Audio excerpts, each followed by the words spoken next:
This is Tiki. Hi, Tiki. Hi, Tiki Dork.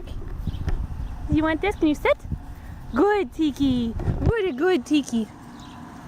Tiki's a neutered male. He was surrendered for digging and chewing.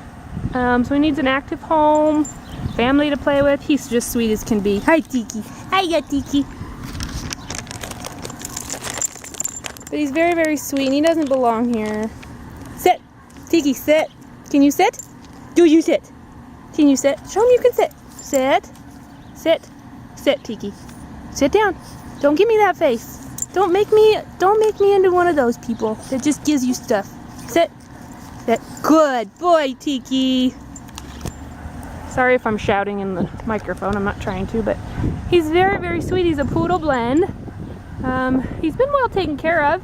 He just digs and chews. So maybe an older family who takes a lot of walks or does a lot of gardening, or a family with kids that like to play in the playground in the yard, and just to keep him busy, because when he gets bored, he digs and he chews. So just activity is all he needs. He's very sweet. He loves to be held, loves to give kisses.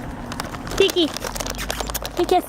Good boy, Tiki. I don't know if you saw that, but I got nice wet ones. So consider him. He really wants a home, and he's just a doll. I just love him. Love them all. But we're right for Tiki today, huh? Okay, say bye. Say bye, Tiki.